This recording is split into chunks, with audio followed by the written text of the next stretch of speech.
Bab 121. Setengah jam kemudian, mereka berdua merayap kembali ke apartemen Dadu, mandi sebentar, lalu kembali ke kamar untuk tidur. Hanya beberapa menit setelah Ye Chen menutup matanya, dia menemukan bahwa pintunya terbuka, dan San Yi menyelinap masuk dengan selimut di tangannya. "Xiao Chenzi, kamu tidak tidur?" "Belum, kamu." San Yi menjulurkan lidahnya, kondisi tidur Wo Sui agak buruk, dia telah menempati seluruh tempat tidur, aku tidak bisa tidur sama sekali. Dia harus bangun pagi besok, aku tidak bisa membangunkannya, aku akan berada di sini bersamamu hanya beberapa jam. San Yi hampir menjadi yang pertama dari ketiganya, jadi dia tidak perlu khawatir tentang siar Wo Sui yang mengetahuinya keesokan harinya, dan dia tetap tidur dengan Ye Chen, dan itu sama sekali atau dua kali. Dia juga percaya bahwa Ye Chen tidak akan menyeberangi kolam guntur. Oke. Ye Chen tidur di luar sebentar, memberi ruang untuk San Yi. Tidak lama kemudian, San Yi datang mengenakan piyama. 10 menit kemudian, San Yi mendengar napas berat Ye Chen, dan memanggil nama Ye Chen beberapa kali, melihat bahwa pihak lain tidak menanggapi, dia memeluk Ye Chen dari belakang dan menekan tubuhnya dengan erat. Karena dia tidak memakai bra, puncak lembut meremas dan berubah bentuk di punggung Ye Chen, dan kemudian San Yi tertidur dengan manis. Dia selalu seperti ini, memegang sesuatu untuk tertidur.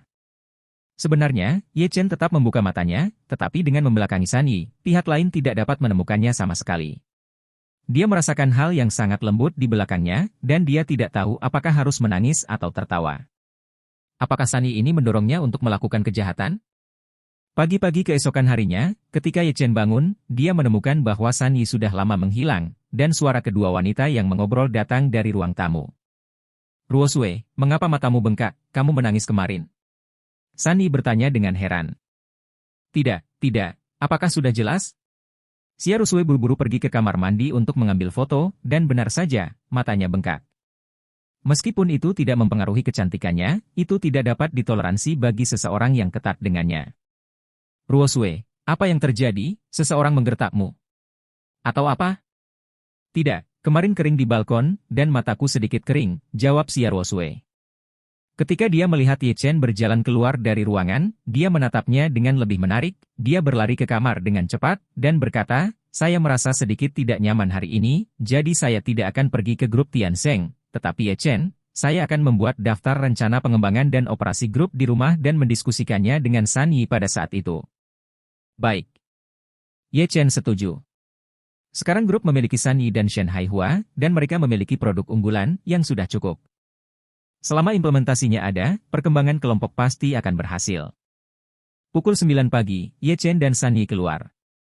San Yi pergi ke grup Tiansheng, sementara Ye Chen akan menemui Wang Yuheng. Di pagi hari, dia menuliskan latihan yang paling cocok untuk orang biasa dalam pikirannya di buku catatan dan bersiap untuk memberikannya kepada Wang Yuheng.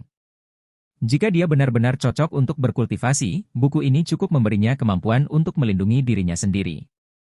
Lagi pula, aku tidak bisa membantunya selamanya.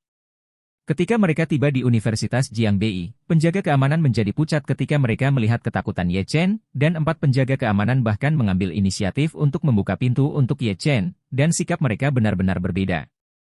Ye Chen langsung pergi ke asrama untuk mencari Wang Yuheng.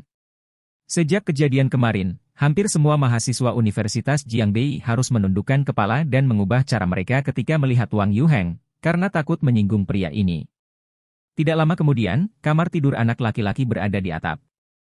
Ye Chen melirik tangan kiri Wang Yuheng yang diplester dan bertanya, "Apa kata rumah sakit?"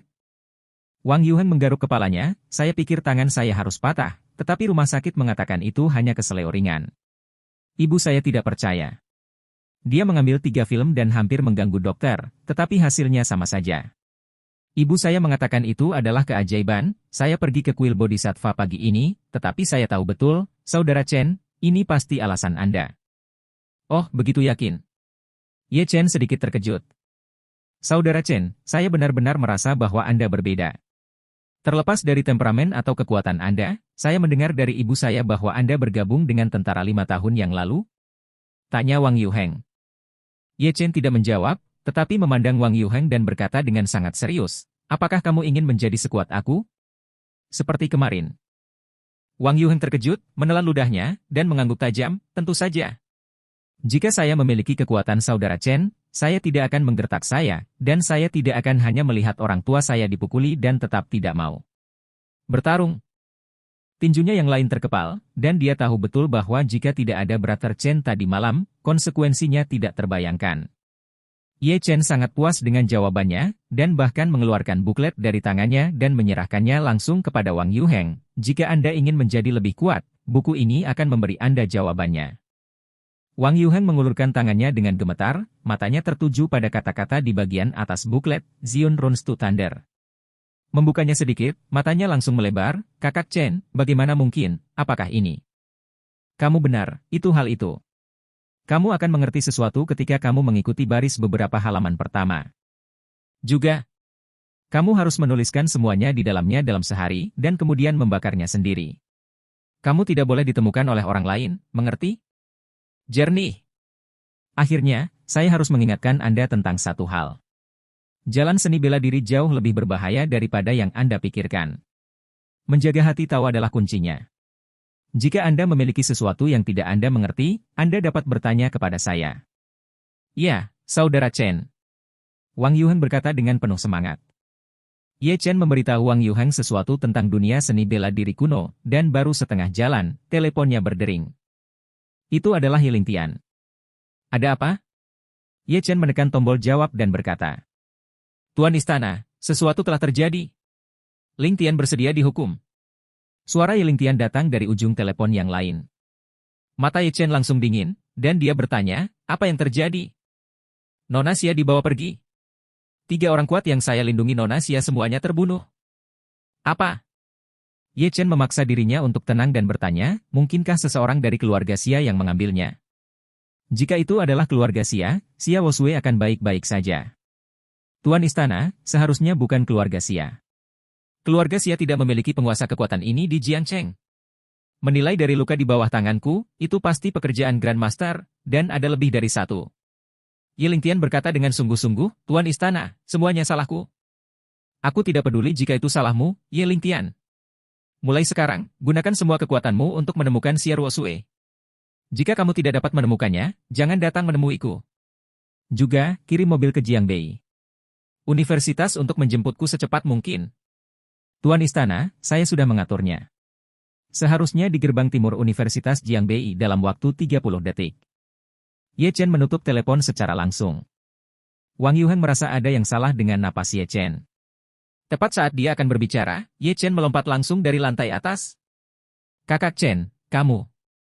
Sebelum dia bisa selesai berbicara, Wang Yuheng ngeri menemukan bahwa Ye Chen telah jatuh ke tanah, dan bahkan berubah menjadi bayangan di tempat, seperti seekor caeta, bergegas menuju gerbang sekolah.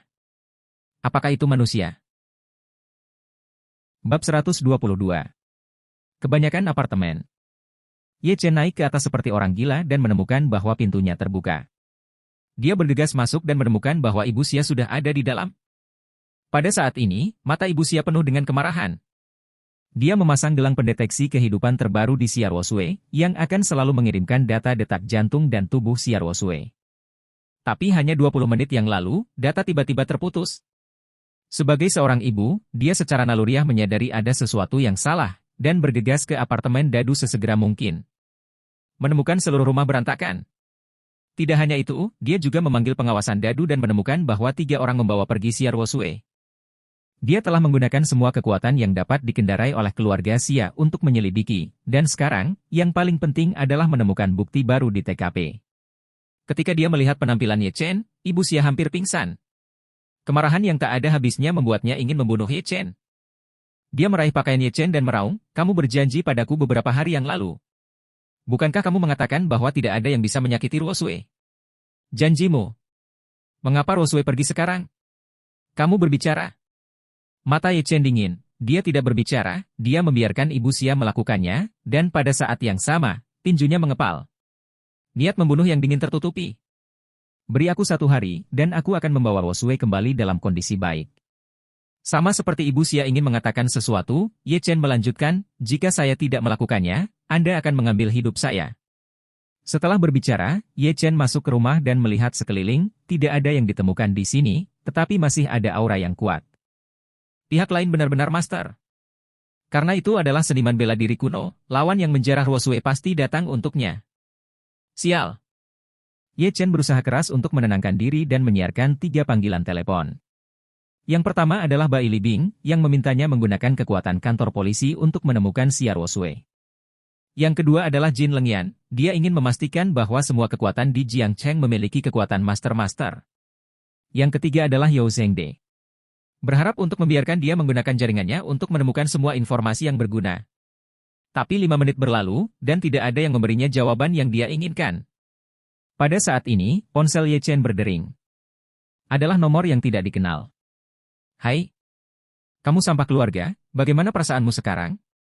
Apakah kamu gugup? Suara rendah dan lucu terdengar. Mata Ye Chen menyusut, niat membunuh muncul, dan suara dingin jatuh, kamu membawa Ruosue pergi. Aku tidak tahu siapa kamu, dan aku tidak tahu apa yang kamu inginkan. Aku hanya memberimu satu kesempatan, biarkan saja. Pergi sekarang, aku tidak mencarimu, aku tidak mengejarmu, dan hanya itu. Tetapi jika Anda tidak melepaskannya, saya dapat memberitahu Anda bahwa selama 5 tahun terakhir, saya telah menjadi mimpi buruk bagi banyak orang. Selanjutnya, saya akan menemukan Anda. Kemudian secara pribadi bunuh dan putar lehermu. Tidak peduli siapa yang berdiri di belakangmu, aku akan membuat mereka menghilang dari dunia ini. Ujung telepon yang lain terkejut, skripnya salah. Bukankah seharusnya dia yang mengancam pihak lain, mengapa dia malah diancam oleh pihak lain? Tepat ketika dia hendak mengatakan sesuatu, dengan suara, bip, telepon ditutup. Apa-apaan? Tidak begitu. Dia belum memberikan alamatnya. Tanpa alamat, bagaimana orang ini bisa ada di sini? Pria itu memutarnya kembali, tetapi itu menunjukkan bahwa ponsel pihak lain dimatikan. Dia menjadi gila. Apakah anak ini menyerah begitu saja pada wanita di depannya? Pelabuhan Jiangcheng Beilun. Pria itu mendatangi Jiang Yuanli dan Chen Baoguo dengan ponselnya. Chen Baoguo mencibir, jam berapa anak itu datang? Jiang Yuanli juga berkata, Jiang Song, apakah anak ini dalam kekacauan? Jiang Song tampak sangat malu, seperti makan kotoran. Dia melirik mereka berdua dan berkata tanpa daya, itu, dia mengancamku dan menutup telepon. Aku bahkan tidak menyebutkan alamatnya. Apa yang kamu katakan? Kamu menelepon kembali. Anak itu pergi. Bagaimana mungkin? Chen Baoguo mengerutkan kening, dia tidak mengerti apa yang Ye Chen lakukan. Dia melirik Xia Ruosue yang diikat dan ditutup matanya di kejauhan. Mereka awalnya ingin menangkap San Yi, tetapi mereka tidak berharap anak buahnya membawa Xia Ruosue kembali. Xia Ruosue adalah putri dari keluarga Xia. Jika sesuatu terjadi pada mereka, konsekuensinya akan menjadi bencana. Mereka hanya ingin merayu Ye Chen. Tapi sekarang, orang ini sepertinya tidak khawatir sama sekali. Temukan cara untuk memberitahu, apapun yang terjadi, dia pasti ada di sini hari ini. Ya. Jiangcheng, sebagian besar apartemen. Ye Chen duduk bersila dan memejamkan mata, sebuah rune aneh tergambar di depannya. Di atas rune, ada salah satu anting-anting Xia Ruosue. Dia marah.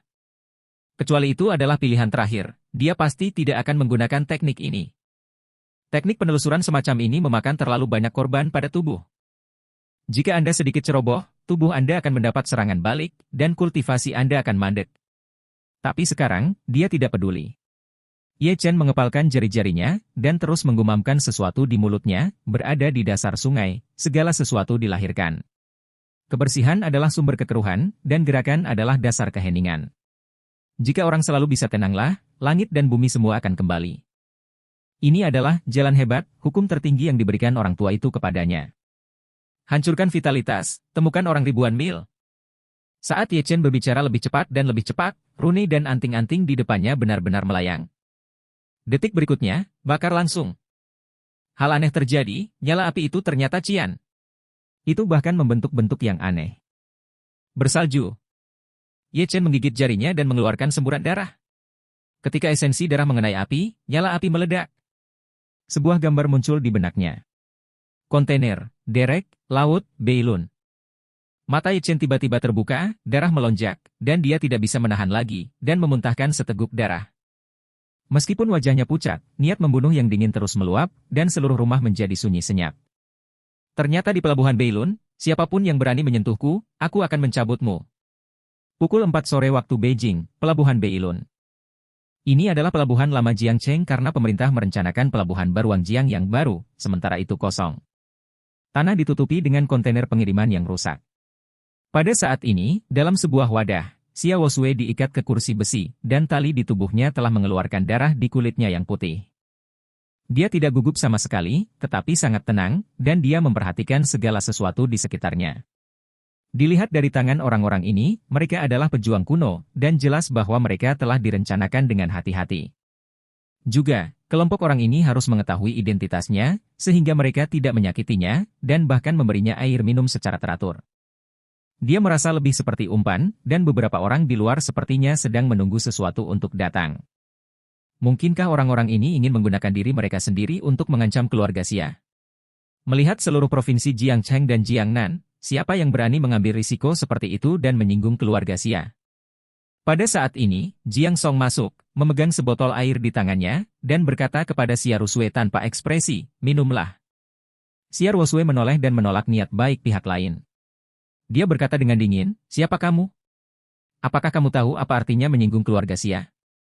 Melihat pihak lain tidak tahu harus berbuat apa, Jiang Song membuang airnya, saya suka atau tidak. Sialan, kapan saya melayani orang seperti ini, saya Jiang. Suara Jiang Song berhenti tiba-tiba, hampir terbuka. Nona Xia, jangan tunjukkan gengsi keluarga Xia Anda di depan Lao Zu, dunia ini tidak semudah yang Anda pikirkan. Saya hanya kehidupan yang murah, bahkan jika saya membunuh Anda, itu masalah besar. Dan kamu. Sebelum dia bisa selesai berbicara, sebuah instrumen di tangannya tiba-tiba memancarkan cahaya merah. Melihat lampu merah ini, wajah Jiang Song sedikit berubah, dan seseorang datang. Dia secara alami tidak berpikir itu adalah Ye Chen, tetapi begitu mereka ditemukan oleh orang lain, konsekuensinya akan menjadi bencana. Dia tidak peduli dengan Xia Rusue dan bergegas keluar. Meninggalkan kontainer, Jiang Song tiba-tiba menyadari bahwa pelabuhan Beilun berangin. Ini berangin. Seolah-olah seluruh pelabuhan Beilun dikunci oleh aura tak terlihat.